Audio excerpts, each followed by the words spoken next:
मित्रों, आज का जो विषय है इसमें 3 चीजें हैं।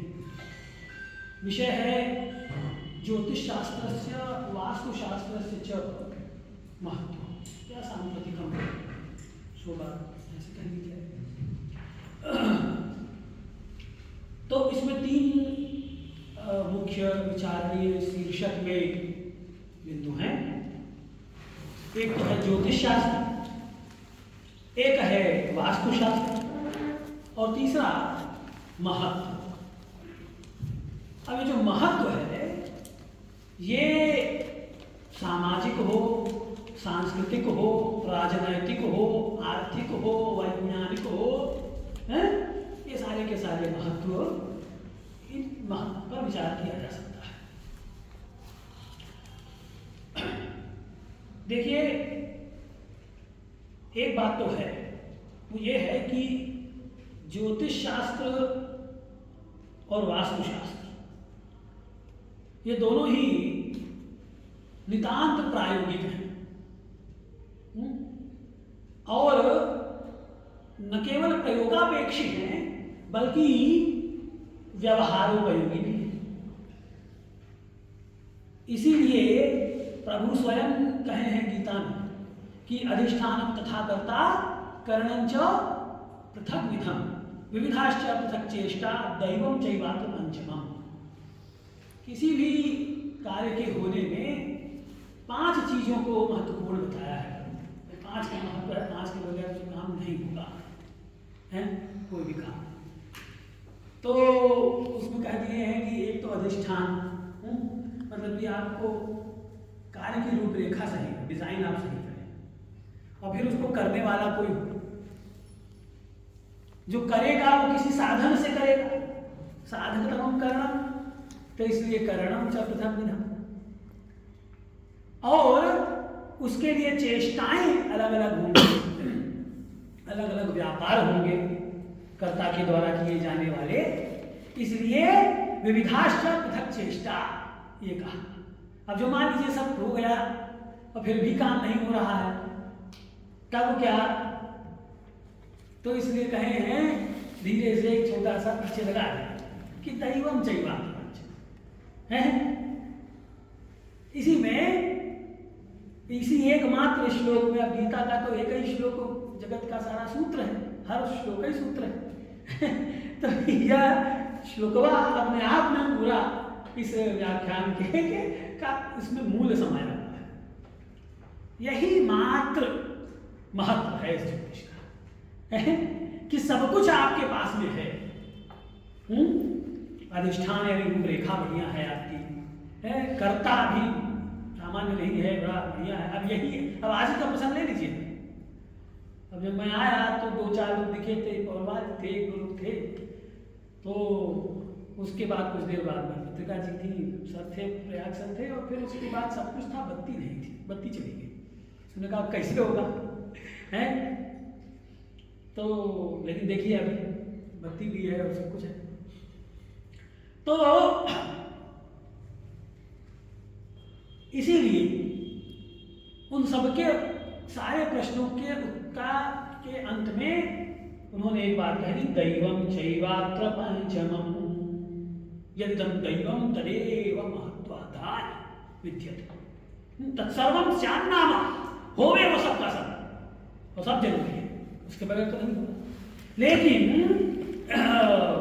वो है ना, क्या है कि विफलत्व में प्रतिकूलता उपगते ही विधौ विफलत्व में बहुसाधनता है कि आप खूब सारी सब कर लीजिए लेकिन विधि ही प्रतिकूल नहीं है, हैं? तो आपकी सारी की सारी साधनता, सारा उपाय वो सब चला जाएगा, हैं? इसलिए मित्रों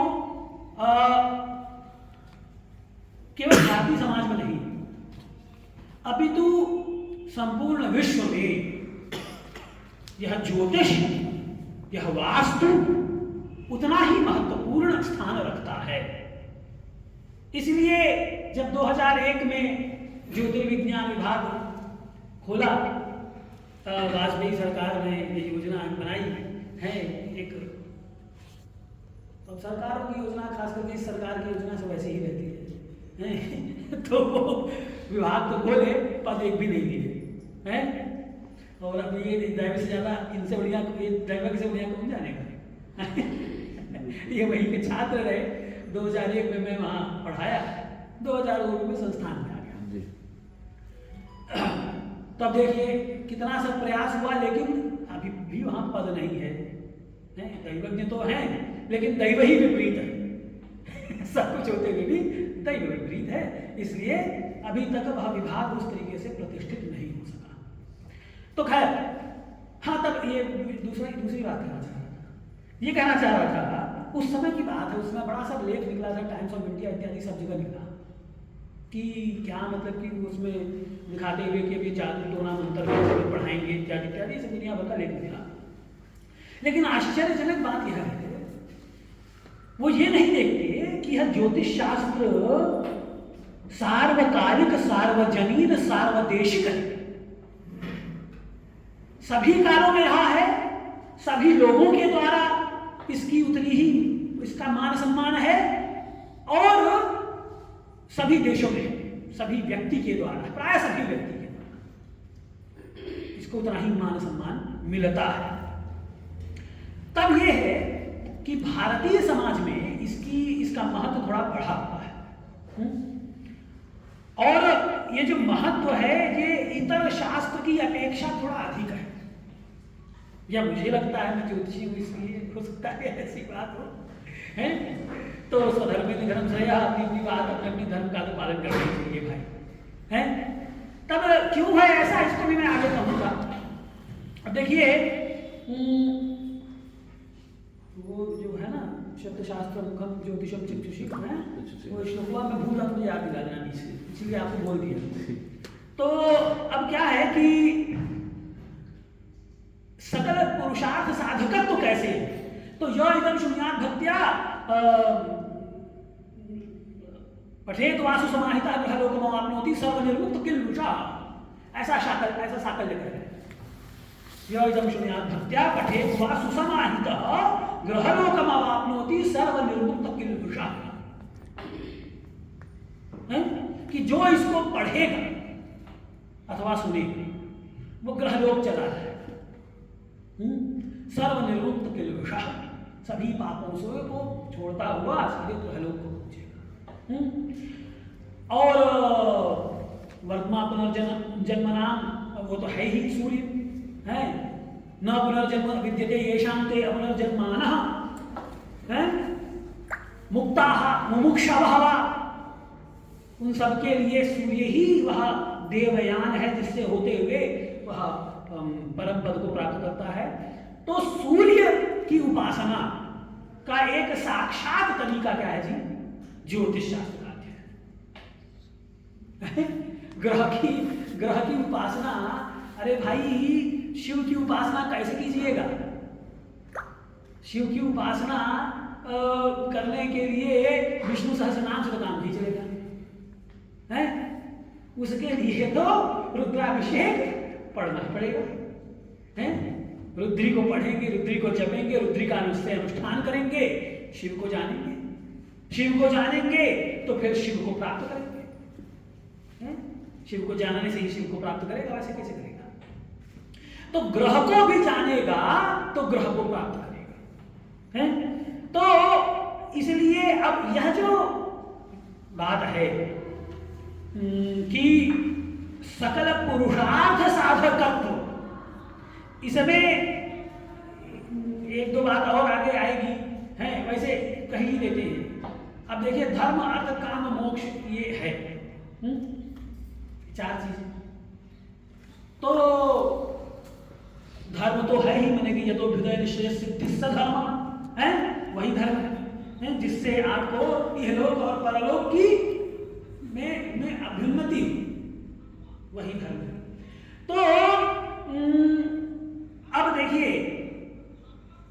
यह जो धर्म है, हम ज्योतिष शास्त्र में ये सर्वदा उपास्य है।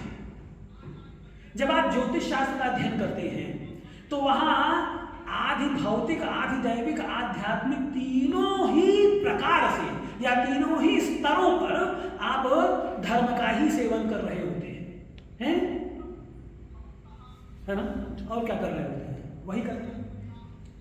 अब देखिए, ग्रह का अंगूठी पहनिए, चाहे उसका मंत्र जपिए, हैं, वो सब का सब क्या हो रहा है? आपका ऐहिक और पारलौकिक दोनों की सिद्धि कर रहा है ना?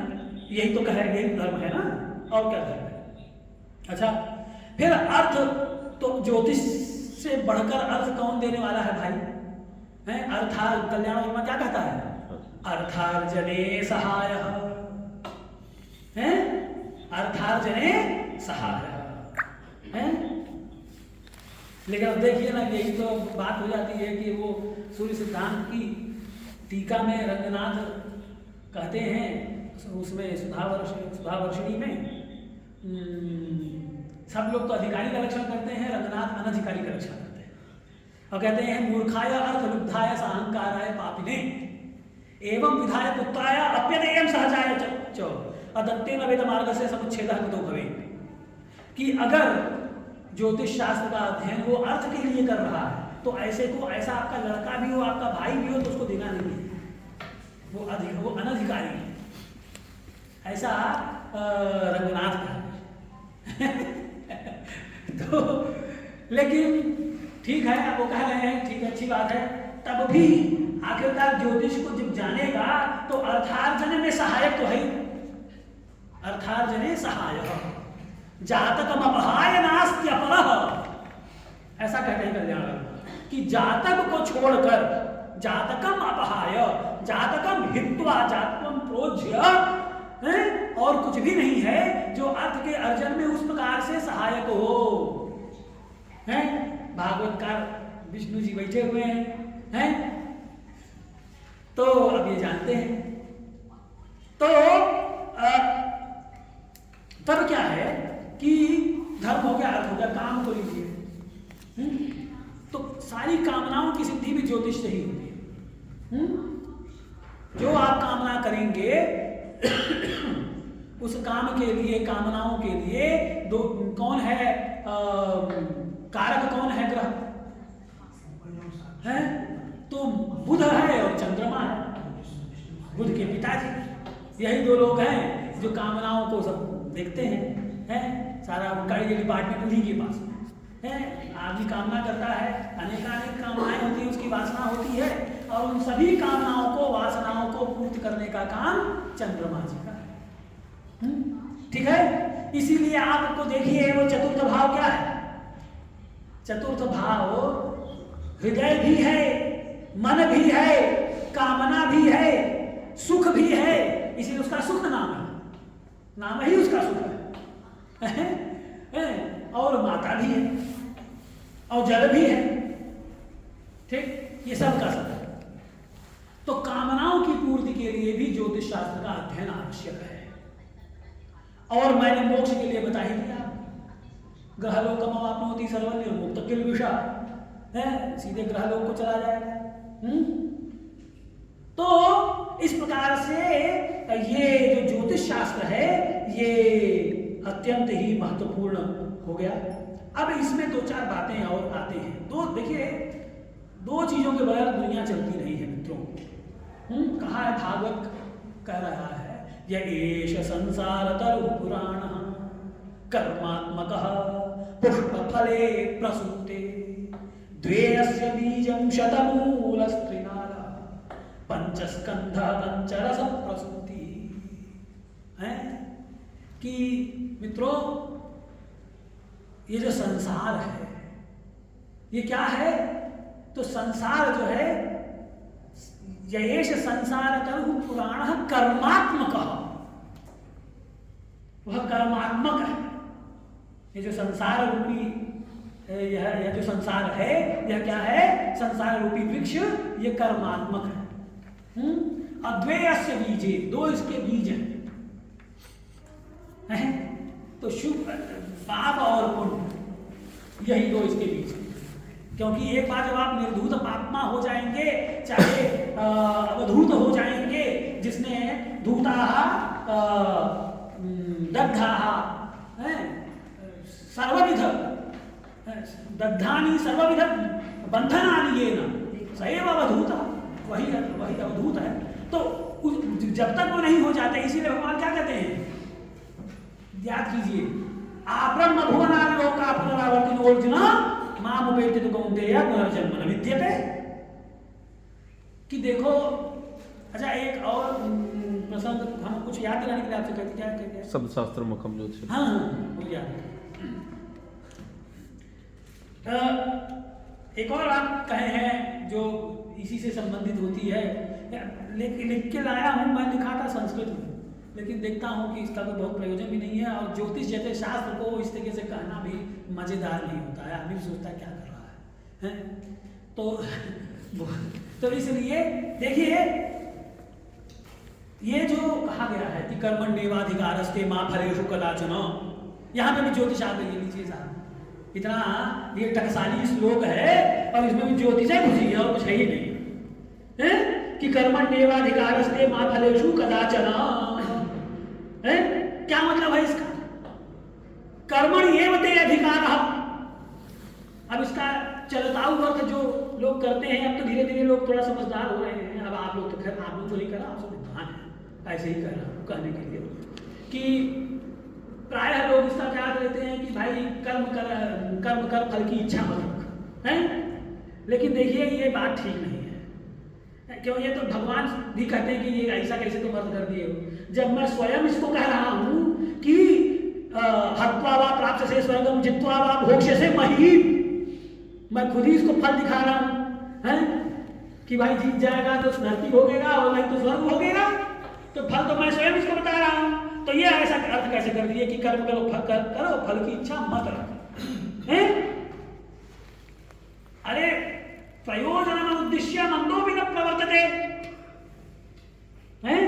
और सर्वस्यैव हि शास्त्रस्य कर्मणो वापि कस्यचित् यावत् प्रयोजनं नोक्तं तावत् तत्केन क्रियते। कोई भी काम है, कोई भी शास्त्र है, कोई भी कार्य है, वो कर्म, वो कार्य, उस कार्य का प्रयोजन अगर आप नहीं बताएंगे उस व्यक्ति को जिसको करना है उसको, तो क्यों प्रवृत्त होगा भाई? नहीं प्रवृत्त होगा। तो प्रयोजन बताना जरूरी है। वो कोई ना कोई तो प्रयोजन होना चाहिए। तो कर्म फल की इच्छा मत रखिए, तो कार्य कारण संबंध का ही वो हो गया, इससे बाध हो गया। ये जो मुख्य सिद्धांत है मीमांसकों का और चाहे जैनियों का, वो तो ऐसे ही ध्वस्त हो जाएगा। और जिसपे वो दुनिया भर का कर्मयोग भगवान का रखे हैं, वो ऐसे ही ध्वस्त हो गया कि कर्म करो फल की इच्छा मत रखो, क्योंकि कार्य कारण संबंध है वहां। कारण है कार्य और कर्म है, और कार्य क्या है? वो फल। कुछ कर्म करेगा तो फल पाएगा। अच्छा, एक और बात भगवान कहे बड़ी विचित्र, नहीं कश्चित् क्षणमपि जात तिष्ठत्य कर्म कृत कार्यते ह्यवशस्य कर्म सर्वैः प्रकृति जैर गुणैः। कह लो कि अच्छा ठीक है, कोई काम नहीं करेंगे, इसे चुपचाप बैठे रहते हैं। कहते हैं कि छोड़ो, हटाओ, ये सब बेकार की बात है। एक भी व्यक्ति दुनिया में नहीं है जो कोई काम न करे। कार्यते ह्यवशः है, आप बरात काम करेंगे ही करेंगे। कैसे नहीं करेंगे? नहीं चुपचाप बैठे रहोगे तो दिमाग से तो करोगे, तो काम तो करवे करोगे। ऐसा संभव ही नहीं है कि काम आप न करें। तो इसलिए क्या कहा कि नहीं कश्चित् क्षणमपि जात तिष्ठत्य कर्म कृत। एक क्षण भी मनुष्य ऐसा नहीं है जो कोई काम न करे और बैठा रहे, संभव ही नहीं। ये भगवान के वचन, मेरे नहीं। हालांकि वो भी श्याम, मैं भी श्याम। अब आज एकादशी भी और यहाँ रमेश जी भी हैं, तो सब वही समझ लीजिए।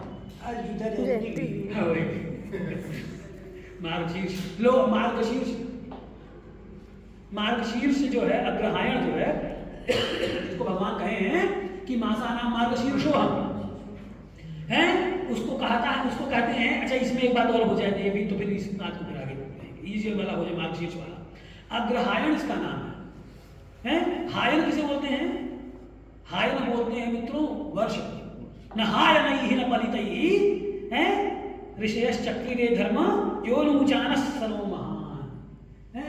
खाली वर्ष बिता के जो है महान नहीं बने हैं ऋषि हैं। यह अनुचानः विद्यते यह स्वाध्यायी अस्ति सैव महान, ऐसा ऋषि कहते हैं। खाली बाल बढ़ा देने से, बाल सफेद हो जाने से आप महान नहीं बनते। तो वहां हायनई ही शब्द आ जाता है। हायनई मतलब कि वर्ष ही, आप खूब सारा वर्ष बिता देंगे, बूढ़े हो जाएंगे, इससे आप महान हो गए, सो रहे। तो वो जो हायन शब्द है उसी के आगे अग्र लगा दीजिए, हैं? तो अग्रहायन हो जाएगा, हैं? र है इसलिए न को णत्व हो जाएगा। ये व्याकरण वाले जानते होंगे। तो अग्रहायण, यह जो मार्गशीर्ष महीना है मित्रों, इससे क्या सिद्ध होता है अग्रहायण कहने से? कि वर्ष के अग्र में है ये। अब देखिए ज्योतिष का वो जो मैं सामाजिक और सांस्कृतिक महत्व की बात कर रहा हूं, देखिए यहां आ गया, इसको पहले याद है। तो ये ज्योतिष का सामाजिक और सांस्कृतिक महत्व देख लीजिए। क्या है कि जो मृगशिरा, जिसको लेके तिलक महाराज पुस्तक विद्यालय है अपनी, ओरायन है, देखिए ना। तो वो ओरायन, यहाँ जो ज्योतिष में भी कुछ लोग हैं ज्योतिष वाले ही अधिकतर। अच्छा। तो वो ओरायन जो उनका पुस्तक है उसको थोड़ा पढ़ना चाहिए है। शायद हिंदी में भी वो ट्रांसलेट हुई है, ऐसा मुझे लगता है, स्मरण तो नहीं है, अंग्रेजी में तो है। तो जो वसंत संपात है, वसंत संपात का चलन था, और कभी वह जो है आदि बिंदु मृगशिरा में भी था। तो जब मृगशिरा उसके आदि में था, तो इसलिए वर्ष के आदि में मार्गशीर्ष महीना होगा, है। नक्षत्रेण युक्तः कालः, सूत्र लगा लीजिए, है। और पूर्णिमा में जो नक्षत्र वही मास है। तो मार्गशीर्ष मास क्यों है? क्योंकि पूर्णिमा में मृगशिरा नक्षत्र होना चाहिए। पाणिनि भी ज्योतिषी पे देख लीजिए, इससे ऐसे नहीं है। तिष्य पुनर्वसो हो द्विवचनम, तिष्य यानी पुष्य नक्षत्र में और पुनर्वसु नक्षत्र में द्विवचन के समय द्विवचन का प्रयोग करना चाहिए। क्यों करना चाहिए? क्योंकि तिष्य में यानी पुष्य में और पुनर्वसु में दो तारे हैं, इसलिए जब उनका प्रयोग कीजिए तो पुनर्वसु ऐसा प्रयोग करना है।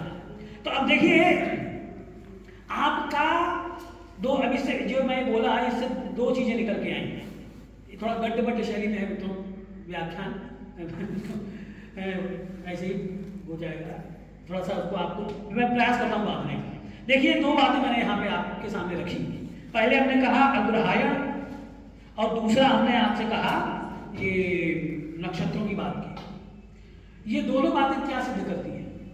ये दोनों बातें यह सिद्ध करती हैं, देखिए आग्रायणेष्टि हुआ करती थी।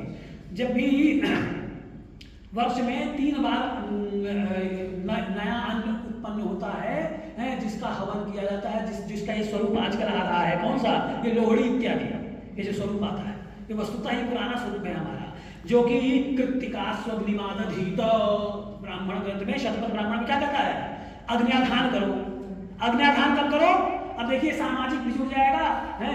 और विष्णु भाई याद नहीं होगा तो याद दिला दीजिएगा, मैं नक्षत्र की बात अभी किया था।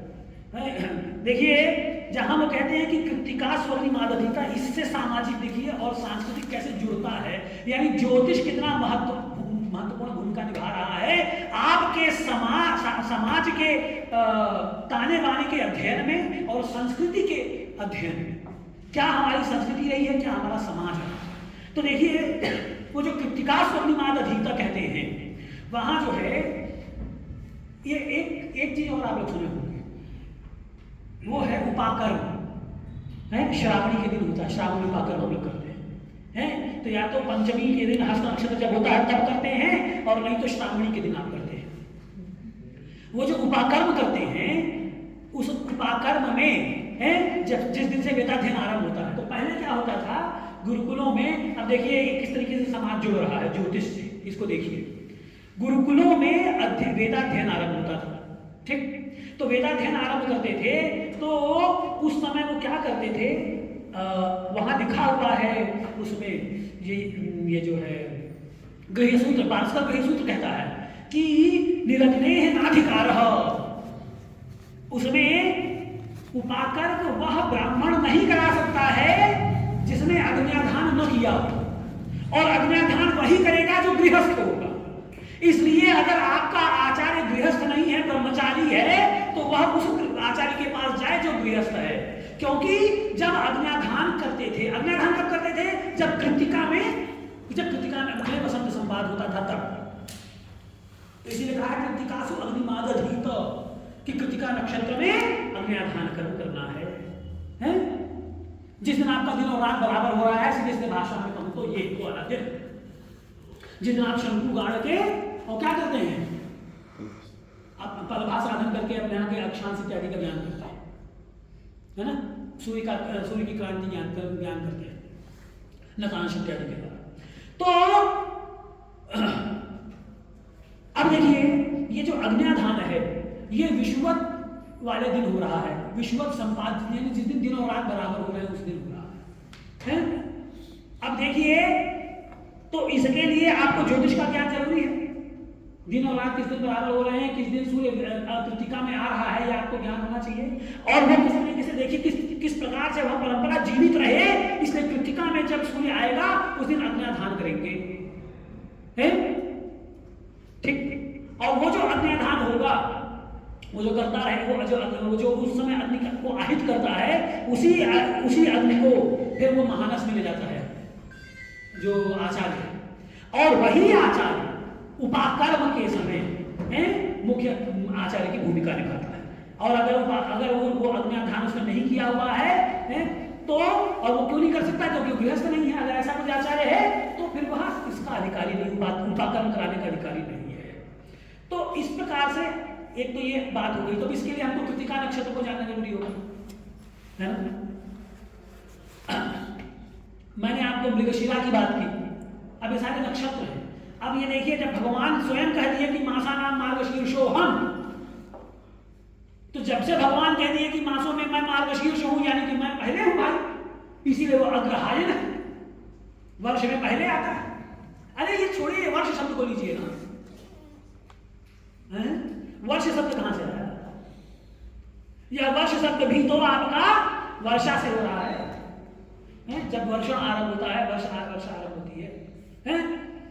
संवत्सर शब्द लीजिए, संवत्सर का भी, अब देखिए ये सारे के सारे ज्योतिषीय तत्व हैं। कोई ऐसा मैं कोई बात नहीं कर रहा हूं भाई साहब जो ज्योतिष से इतर हो, इसलिए ज्योतिष का ही व्याख्या इसे माना जाए प्लीज।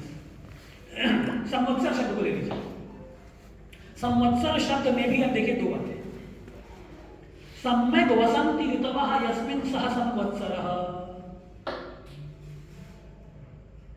जिसमें सभी ऋतुएं बीत जाएं, वह काल खंड जिसमें सभी ऋतुएं बीत जाए, वो संवत्सर कहलाता है। और एक और इसकी, तो ये तो हो गया। इसका मतलब क्या हुआ कि जो आर्तव वर्ष है, ऋतुओं का जो वर्ष है, जो कि पृथ्वी के द्वारा ये कक्षीय भ्रमण से कंप्लीट होता है, जिसे कि आपका जो ज्योतिष शास्त्र है वो क्या कहता है इसको, कि सूर्य का परिभ्रमण कंप्लीट होता है ना? तो एक ही बात है, चाहे सूर्य को स्थिर कर लीजिए, चाहे पृथ्वी को स्थिर कर लीजिए, किसी एक को स्थिर कीजिए, हैं, उसमें कोई विरोध नहीं है। तो वो क्रांति वृत्त जिसे कह रहे हैं, क्रांति वृत्त क्यों कहते हैं? अच्छा छोड़ो, अभी ज्यादा हो जाएगा, तो अभी इसी में रहिए। तो ये जो सूर्य का भ्रमण पथ है, जिसके आधार पे आपके 12 महीने हो रहे हैं, हो रहे कि नहीं हो रहे? तो वो जो 12 महीने हो रहे हैं, उसमें देखिए अधत्त सर वक्रगतौ, ये धातु है, सरति है, ठीक है ना? तो वह परिक्रामति इति अर्थ, कि जो परिक्रमण करे, सर धातु से। अब देखिए शब्दों का किस प्रकार से महागुंफन किया गया है, यहाँ तक कि अक्षरों तक का भी है, और किस प्रकार से ये अन्योन्याश्रयत्व है। इसीलिए वो क्या कहता है, वो भास्कर, कि यो वेद वेदवदनं संसरति सम्यक् ब्राह्मणः सवेदम वेद किमन्य शास्त्रम तस्मात् यस्मादतः प्रणो वेदतदधीत्य धीमान् शास्त्रान्तरस्य भवति श्रवणेऽधिकारी, कि आप सब शास्त्र पढ़िए, लेकिन सब शास्त्रों को पढ़ने के पहले भैया ये व्याकरण जरूर पढ़ लीजिए।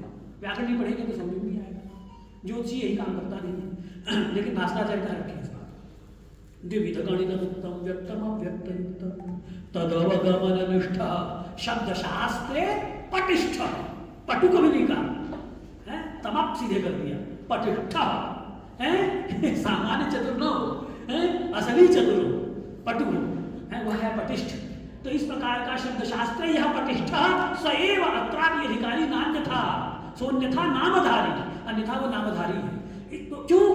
क्योंकि ये जो संवत्सर शब्द है, अभी देखिए संवत्सर शब्द से ही आपको कैसे सारा का सारा व्यापार खुल जाता है। अब देखिए वो जो बात आई थी कि हाँ कि सम्यक वसंती ऋतु यस्मिन् सह संवत्सरः। अब ये सारी की सारी ऋतुएं समाप्त हो जाती हैं, किसमें होती हैं? सूर्य के एक परिभ्रमण में। सूर्य का जब एक परिभ्रमण हो जाता है उसमें ही सारी ऋतुएं समाप्त हो जाती हैं। ठीक, इसी संवत्सर को ऋतुओं से क्या होता है भैया? ऋतुओं से ही जीवन है? ठीक है ना? वो क्या है ना कि अग्निरन्नम तथा वृष्टिरन्नम तथा प्रजा आया है ना, वो विज्ञान भवति पर्जन्यः ऐसे करके आया हुआ श्लोक है। तो खैर मोटा मोटी तौर पर ये इसमें प्रतिपादित करने वाली कोई बात नहीं है कि सूर्य नहीं है तो ऋतुएं नहीं होंगी, ऋतुएं नहीं होंगी तो अन्न भी नहीं होगा आपके पास। ठीक है, तो एक तो हो गया आपका ये संवत्सर, मतलब कि सम्यक वसंती ऋतुः यस्मिन् सह संवत्सरः। तो ऋतु को किस प्रकार से जोड़ा? इसलिए मधुश्च माधवश्च वासंतिका ऋतु, तैत्तिरीय संहिता कह रहा है? ठीक है? मधु और माधव ये जो 2 महीने यही क्या है? वसंत ऋतु। ठीक, अब एक बात और देखिए, मधु वही प्राण, मधु ही प्राण है। मधु क्या है? वो प्राण है? और वो मधु का क्षरण का वो प्राण का हो रहे हैं वसंत ऋतु में ही उत्पन्न होते हैं, मधु और माधव। इसीलिए उनके नाम है उन 2 महीनों के। वसंत ऋतु के जो 2 महीने हैं चैत्र वैशाख, इनका ये नाम क्या है? मधु और माधव है, क्योंकि उसी वसंत ऋतु में ही सारे के सारा जगत उस समय प्राणवान रहता है? और उसके साक्षी कौन है? ये जो पेड़ पौधे हैं, खूब सारे पुष्प होते हैं। वसंत ऋतु में इतना पुष्प रहेगा, इतना सब बढ़िया मौसम रहता है? तो समशीतोष्ण रहता है, इसलिए खूब होते हैं। तो वो मधु माधव मास है। तो खैर एक तो ये बात हो गई। अब एक इसका देखिए, तो इसमें इसका सामाजिक महत्व और राजनीतिक महत्व देखिए कैसे जमाता है। जो ये विक्रम संवत हम लोग बोलते हैं ना, विक्रम संवत यानी संवत्सर का आरंभ। तो पहले के समय में राजा लोग संवत्सर का आरंभ करते थे, आप संवत चलाते थे। जैसे विक्रम संवत चलाया, विक्रम संवत्सर, उसका क्या मतलब हुआ? सामाजिक और राजनीतिक। सामाजिक इसका मतलब ये हुआ कि समवत सरंती। क्या करता था राजा मान लीजिए आज कोई, आज के राजा की बात नहीं है, विक्रमादित्य के समय की बात बता रहा हूं आपको। राजा क्या करता था, जब प्रजा पर बहुत ज्यादा कर्जा हो जाता था, प्रजा हर बहुत आदमियों के पास खूब कर्जा हो गया है, कोई किसी साहूकार से लिया, कोई कहीं से लिया, कोई कहीं से लिया, खूब कर्जा हो गया। तो राजा क्या करता था, सारा कर्जा अपने खजाने से दे देता था, और सारा कर्जा अपने खजाने से दे के सम कर देता था, बैलेंस कर देता था। तो समवत सरंती, उस समय से प्रजा के ऊपर कोई कर्जा नहीं, सारा कर्जा किसने दे दिया? राजा ने। यहाँ तो उल्टा है, सारा का सारा डेट आपको ही भरना है। सरकार बता देगी कि सरकार का राजकोषीय घाटा इतना हो गया है, ठीक है ना? तो अब वो ऐसा क्यों करता था? वो ना करे तो उसके चलाए हुए संवत्सर को माने कि भैया तुम चलाए, तुम जानो, हमसे क्या मतलब, हम काहे हम प्रसन्न हो उससे। लेकिन संवत्सर जब भी चला है इस इतिहास में, इतिहास साक्षी है इस बात का कि उस समय जिन जिन राजाओं ने संवत्सर चलाए हैं, उन राजाओं ने उस अपनी प्रजा के सारे कर्जों को उस समय समाप्त कर दिया। समवत सरंती, इसलिए वो संवत्सर, ठीक है? तो ये एक बात हो गई। और तो अब देखिए इन सब चीजों में ये जो आप मृगशिरा की बात की, ये भी ऐसे ही है कि वसंत संपात मृगशिरा नक्षत्र में हो रहा है। तो नक्षत्रों का ज्ञान जो हो रहा है, और उससे जो खगोलीय ज्ञान है, वो खगोलीय ज्ञान हमारे जीवन में, हमारे संस्कारों में उसी प्रकार से अवतरित हो और उसी प्रकार से वो पुष्ट रहे। उसके लिए ज्योतिष की गणना, ज्योतिष के जो महत्वपूर्ण तत्व हैं, खगोलीय घटनाएं हैं, इनको जानना जरूरी है। अब आ जाते हैं पुरानी बात में, जिसको मैं आरंभ किया था, ये उपकथा है। अब फिर बीच वाले पे आते हैं, फिर एक अंतिम उपकथा कहकर विराम लेंगे, क्योंकि ये बहुत बड़ा हो जाएगा। मैं एक बात आपसे कहा था कि न कश्यप क्षाम अभी जात तिष्ठत् करोगे कार्यते यवशः कर्म सर्वैः प्रकृति जैर गुणैः, कि आप कर्म करेंगे ही, और कैसे करेंगे? अपने प्रकृति से आप मजबूर हैं कर्म करने, तो अवश्य हो कि आप कर्म करते ही करेंगे हैं। तो ये जब कर्म करेंगे भैया, तो कर्म का फल भी होगा। और मनुष्य कर्म करता है तो नहीं कश्चित मनुष्य तादृशः विद्यते यह दुःखैकेप्सुः स्यात् सर्वेपि सुखैकेप्सुः। सभी चाहते हैं कि सुखम में भूत दुखम में मा भूत, सुख ही सुख होवे मुझको, दुख तो हो ही ना, होना है तो बगल वाले में हो, बगल वाले घर में, हमारे में उसको हो जाए, हमको ना। अब ये देखिए, ये जो विचार है इसमें कोई दोष नहीं है। क्या दोष है भाई? मनुष्य है तो सोचेगा ये सब। अब यहाँ देखिए, कर्म और फल दो चीजें हैं। ये जो दुख चाहे सुख है, ये क्या है? ये फल है। किसके? आपके द्वारा किए कर्म। और जहां कर्म आया, जहां फल आया, वही ज्योतिष आ गया है। आएगा कि नहीं आएगा? क्योंकि आगे फल कब क्या मिलेगा, कितना मिलेगा, कैसा मिलेगा, इसके लिए भगवान कह दिए कि तुम नहीं जानते उस बात को। नहीं नहीं नहीं नहीं नहीं, कर्मणि एव ते अधिकारः है। तुम्हारा पोर्टफोलियो कहां तक है? लेबर डिपार्टमेंट तक। उसके आगे वाले फलेषु ते अधिकारः मा, ऐसा कहते भगवान। कर्मणि एव ते अधिकारः मा फलेषु ते अधिकारः मा। फल पर तेरा अधिकार नहीं है। फल पर तेरा अधिकार में नहीं, मतलब क्या हुआ? इसका मतलब ये हुआ कि फल कब मिलेगा, कहां मिलेगा, कैसा मिलेगा, कितना मिलेगा, ये सब मेरा डिपार्टमेंट है। ये तुमको दे दूंगा तो तुम तो सबका फल लेके खुद ही छक जाओगे, हैं? किसी को नहीं देने वाले। तो ये अधिकार सिर्फ मेरे पास है। तो अब मित्रों, ऐसी चीज जो मनुष्य को सबसे ज्यादा प्रिय है, फल, वही सुख दुख है, सुख हो और दुख न हो, इसी को लेके आदमी का दिमाग ही शून्य है, क्योंकि उसे पता ही नहीं। एतदर्थम ज्योतिषम आश्रयणीयमेव, इसी के लिए ज्योतिष जानना। ज्योतिष और क्या करता है? इसीलिए ज्योतिषम की मुच्यते नेत्र मुच्यते, क्या कहता है वो कि शब्द शास्त्र मुखम ज्योतिषम चक्षुषी है, आशोत्र मुक्तम निरुक्तम च कल्पः करौ यातु शिक्षास्य वेदस्य सा नासिका पाद पद्मद्वयं छंद आदेर बुधैः। और उसके आगे वो जो दूसरा श्लोक है वो क्या है जी? कि अरे चाक्षुषांगेन हीनो न किंचित् करः संयुक्तोऽपि तरैकर्णनासादिभिः चाक्षुषांगेन हीनो न किंचित् करः। आपके पास सब कुछ है भैया, लेकिन आंख नहीं है। ये मैं नहीं कह रहा, नहीं, मैं तो यहाँ बोल रहा हूँ। ये भास्कर ने कहा है सिद्धांत शुरू कि चक्षुषांगेन हीनो न किंचित् करः। चक्षु से आप अगर हीन है तो आप किसी काम के नहीं हैं। कौन सा चक्षु? यही ज्योतिषामयं चक्षु, ज्योतिषम नेत्र मुच्यते, ज्योतिष रूपी चक्षु। अच्छा, ज्योतिष चक्षु क्योंकि चक्षु से क्या करते हैं? चक्षु का काम क्या? नयन का काम क्या है? नयन का क्या काम? नयती थी नयन, जो ले जाए वो नयन है, जो आपको आयन की ओर, आयन का की ओर, नयन लो ना, नयति, जो आगे की तरफ आकर्षित कर, जो ले नयति नयति, तो नयति ले जाता है। तो जो ले जाए वो नेत्र है। कहाँ ले जाए? वस्तु तक ले जाए। सूर्य तक ले जाता है कि नहीं ले जाता? ले जाता है। आप तो यही हैं? लेकिन यही ये दो चीज ऐसी कमाल की है जो यहीं बैठे बैठे तुमको सूर्य तक ले जा रहे हैं। इसीलिए ये नयन है। अच्छा, सूर्य तक तो ले गया है, बहुत अच्छी बात है, लेकिन उसके बाद भी आसक्त है। तब आपको कौन सा नयन चाहिए? ज्योतिषानयनम चक्षु, ज्योतिष रूपी नेत्र चाहिए। ज्योतिष रूपी नेत्र कहां ले जाता है?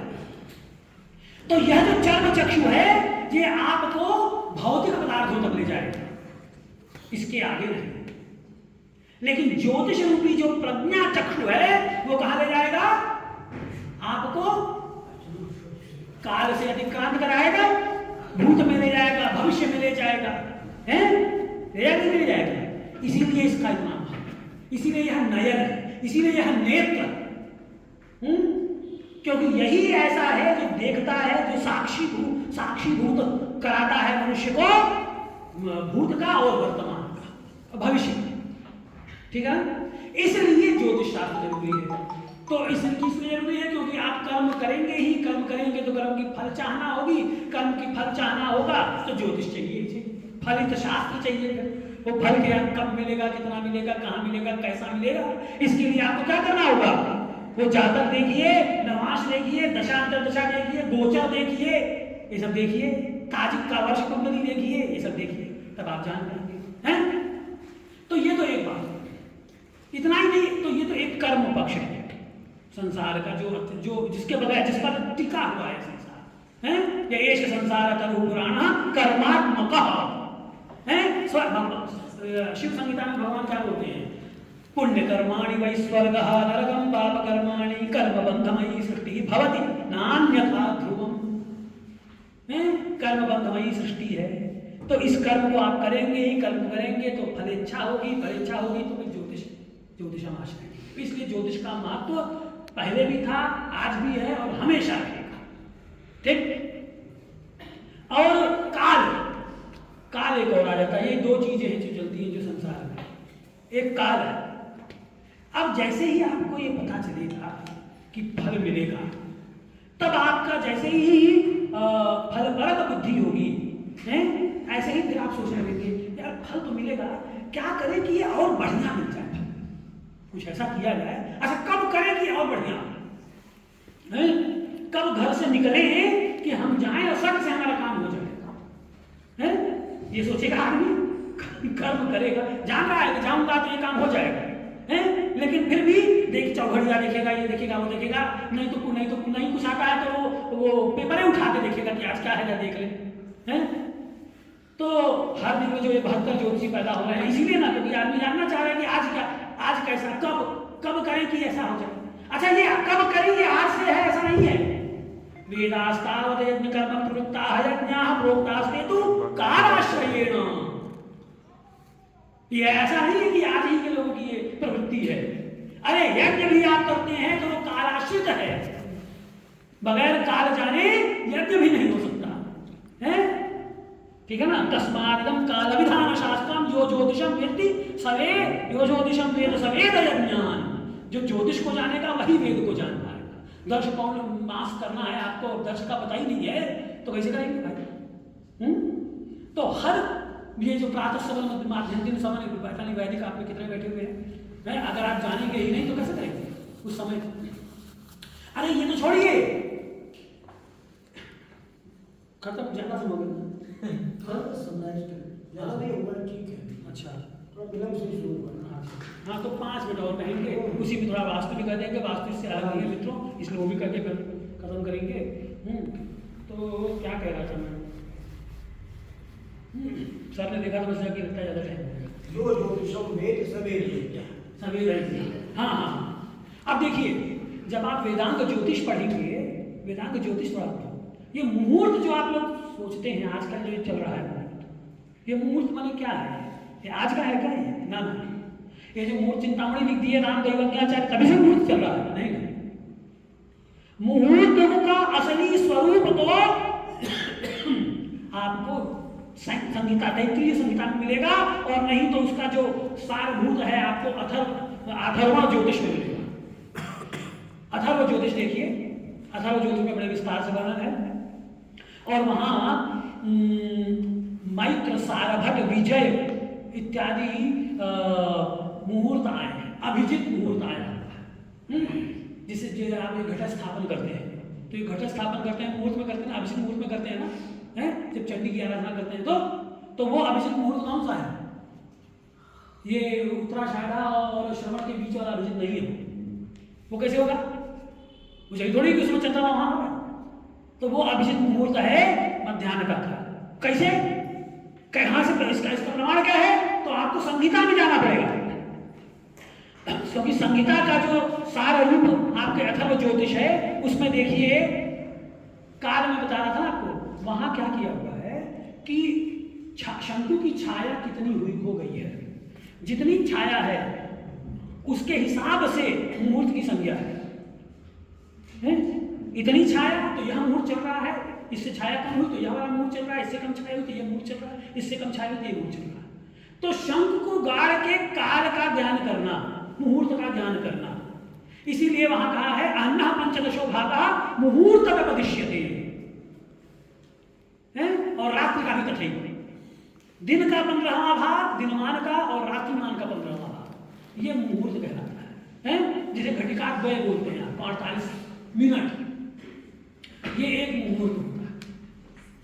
इसलिए पुराणों में, महाभारत इत्यादि में जहां वो लिखे कि मुहूर्त भर वो रुका, तो मुहूर्त भर रुका मतलब कि 48 मिनट रुका, ठीक है ना। तो ये देखिए वो काल की गणना क्यों कर रहा है वैदिक ऋषि? क्योंकि उसको उसी के आधार पर शुभाशुभ फल का ज्ञान करना है? जो सारभट मुहूर्त है, मैत्र मुहूर्त है, उसी का नाम उसी प्रकार से है।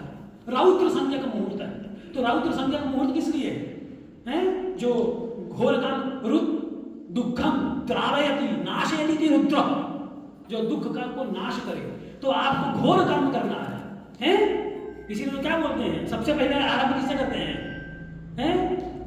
वो नमस्ते रुद्रमन्यव उतत है, नमस्ते रुद्रमन्यव उतो तैखवे नमः बाहुभ्याम तते नमः। सबसे पहले तुम्हारे क्रोध को नमस्कार है, मन्यव तुम्हारा जो क्रोध है वाह, उसको नमस्कार है सबसे पहले। तो रुद्र कर्म आपको करना है, तो आपको मुहूर्त चाहिए, रौद्र मुहूर्त चाहिए। वो कब आएगा? उसका ज्ञान काल के छाया के द्वारा काल का ज्ञान करेंगे। तो फल पर्यवसायित्व तो मानव का तब भी था, अब भी, इसलिए ज्योतिष वास्तु भी इसी तरीके से, वास्तु ज्योतिष से इतर नहीं है। वास्तु में क्या है बस कि आपको दिशा भी जुड़ जाती है काल के साथ साथ, दिशाएं भी बड़ी महत्वपूर्ण हो जाती हैं, और प्रत्येक दिशा और जो ये पंचभूत महाभूत है, ये महत्वपूर्ण हो जाता है। तो ये पांच भौतिक शरीर भी वास्तु है, और यह जो है यह भी वास्तु है। तो जिस प्रकार से यह पांच भौतिक शरीर है, इसमें असंतुलन से, चाहे वायु का हो, चाहे अग्नि तत्व का हो, चाहे जल तत्व का हो, इसका असंतुलन होगा तो फिर त्रिदोष उत्पन्न होंगे। तो त्रिदोष जो है वो कुपित होंगे, तीनों दोषों में कोई दोष कुपित होगा। अब जैसे ही कुपित होगा, आपका जल का असंतुलन हो जाएगा तो कफ दोष बढ़ेगा ना, कफ दोष बढ़ेगा तो रोग होगा इस शरीर में। ठीक इसी प्रकार से वास्तु में भी अगर जो जलाशय का स्थान है यह प्रकृति, यह दुष्ट हो गया, यह दोषपूर्ण है, तो फिर क्या होगा? आपको उससे संबंधित भूमिश फल वस्तु थे अन्ना का, उसका जो भूमिश है वही उस फल को प्राप्त करेगा और कोई दूसरा फल भोग करेगा। इसलिए वास्तु में जो ये पंच महाभूत हैं, इन पंच महाभूतों का दिक् संतुलन अत्यावश्यक है। ब्रह्मस्थान का और पंच महाभूतों का किस प्रकार से वायु का ओरिएंटेशन रहे, अभिमुखीकरण रहे, अग्नि तत्व का, प्रकाश तत्व का, इन सब का संतुलन अगर रहेगा है, तभी वह वास्तु आपके निश्रेयस का और ऐहिक सुख का कारण करेगा। वो इसीलिए अच्छा हमारे यहाँ जो वास्तु है वह वास्तु जो आर्किटेक्चर है उससे थोड़ा इसीलिए भिन्न है, क्योंकि हमारे में बता रहे खटखटा मोक्ष वाला, निश्रेयस वाला। इसीलिए आप क्या करते हैं? उसके लिए वास्तु देवता का स्थापना है, वास्तुपतये नमः है, उस वास्तु पुरुष की स्थापना करते हैं और उस वास्तु पुरुष से कहते हैं कि प्रभु आप प्रसन्न होइए। वरना उस घर में, जमीन में वो वैसा क्या है? तो क्यों? क्योंकि हमारा वास्तु सत्य, शिव और सुंदर हो, इसलिए है। तो वो सत्य हो, शिव हो, कल्याणकारी हो, है, और सुंदर यानी रम्य हो। इसलिए कोई भी रचना जब हम करेंगे तो उसमें इसकी आवश्यकता है। यह तभी हो सकेगा जब आप आध्यात्मिक रूप से उतना ही जागृत रहेंगे या सजग रहेंगे। जो आध्यात्मिक जो पराभौतिक वस्तुएं हैं उनके संतुलन में। तो आप यही सब विषय है। विषय बहुत ही बड़ा है। मित्रों गीता में एक बात जी जी एक मिनट लगेगा ना बोलिए ना संशयात्मा विनश्यति। हाँ, संशयात्मा। इसका क्या मतलब है? क्या संशय का क्या मतलब है? प्रश्न से मतलब है, जिज्ञासा से मतलब है? सामान्य अर्थ लीजिए, से मतलब कैसे? इतना तो वो उस लेवल पे क्यों जाना है पार्थ के और प्रभु के? सीधे से लीजिए ना, संशयात्मा विनश्यति। नहीं, जैसे कि इसको पढ़ के डर लगता है कि क्या मतलब क्यों है, कुछ लगती है ना संशय। बहुत ही मैं कह रहा हूँ ना कि इसको अभी तो आप इसको खाली प्रायोगिक स्तर पे लीजिए सर, हैं? अगर आप में डाउट है, संशय है, तो काम फिर नहीं बनेगा, हैं? सिर्फ ये संशय। अब इसके जितने भी, ये तो मैं नितांत भौतिक आपको एकदम व्यावहारिक कह रहा हूँ। अब इसके बाद इसके जितने परिप्रेक्ष्य में अर्थ लगाते जाएंगे आप, उतना उसका प्रस्फुटन होता जाएगा, हैं? संशय शास्त्र में यही होता है। शास्त्र में संशय होता है, विषयो विषयश्चैव, इसलिए बोला कि संशय होता है। संशय होगा तो प्रश्न प्रतिप्रश्न करेगा, उससे उसको उत्तर मिलेगा। इसलिए संशय मत करो, तुमको जो भी शंका हो वो मुझसे करो, है? इसको अच्छा उसके बहुत मैं बताया ना आपको कि उसके आदि भौतिक और न जाने कितने दार्शनिक धरातल पर न जाने कितने अर्थ निकलते हैं। संशयात्मा है।